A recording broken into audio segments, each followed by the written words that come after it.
রবিবারের দুপুরে গরম গরম ধোয়া ওঠা ভাতের সাথে এই নরম তুলতুলে খাসির মাংস বা মাটন আমরা খুব অল্প সময়ে আর খুবই অল্প তেল মশলা ঝাল দিয়ে সহজেই রান্না করে দেখাবো।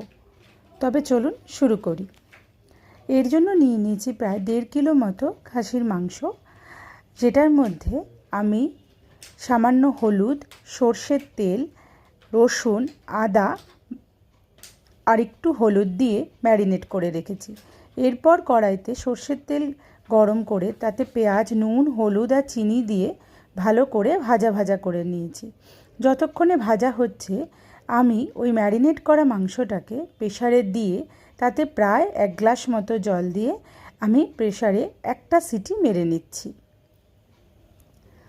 এরপর ওই পেঁয়াজটা ভাজতে ভাজতে প্রায় লাল লাল হয়ে একদম নরম হয়ে যাবে তখন আমি পেঁয়াজটাকে কড়াই থেকে তুলে নিচ্ছি। নেবার পরে যেই তেল থাকবে তার মধ্যেই আমি কিছু শুকনো মশলা ফোড়নে দিচ্ছি, যেমন শুকনো লঙ্কা, দারচিনি, এলাচ, সাদা জিরে আর দিয়ে দিচ্ছি 2টো স্টার অ্যানিজ। আপনাদের কাছে থাকলে দেবেন, না থাকলেও অসুবিধা নেই।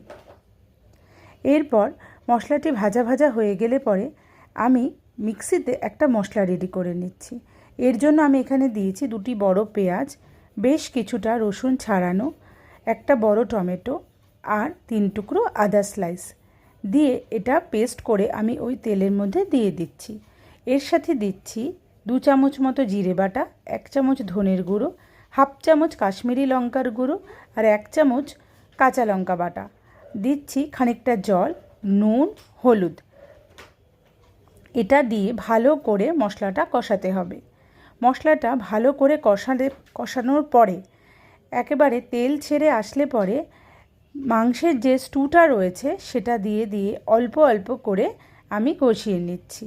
মনে রাখতে হবে খাসির মাংস রান্না করার প্রধান এবং অন্যতম টিপস হলো মশলাটিকে খুব ভালো মতো কষাতে হবে। এখানে আমি বাইরের কোনো রকম এক্সট্রা জল অ্যাড করিনি। মাংসটি সিদ্ধ হতে যেটুকুনি জল লেগেছিল সেটুকু জল অল্প অল্প করে দিয়ে মশলাটিকে কষিয়েছি এবং শেষে বাদবাকি স্টিউটা সমেত মাংসটা ঢেলে দিয়েছি। আর যে পেঁয়াজটা ভাজা করেছিলাম তার অর্ধেকটা মতো দিয়ে মাংসটাকে ঢাকা দিয়ে দিয়েছি। এরপর রান্নাটা প্রায় শেষের দিক হয়ে আসলে পরে বাদবাকি পেঁয়াজ ভাজাটা দিয়ে নাড়িয়ে চাড়িয়ে আর একটু ঢাকা দিয়ে রাখলেই রেডি। নামানোর আগে দিয়েছি ঘি আর গরম মশলা। দেখুন কত সুন্দর সফট হয়ে গেছে মাংসটি, আর খেতেও হয়েছে দুর্দান্ত। আপনারা অতি অবশ্যই বাড়িতে ঠিক এই প্রসিডিওরে বানিয়ে দেখবেন আর আমাকে কমেন্টে জানাবেন যে কেমন হয়েছে খেতে। আজকে আসি।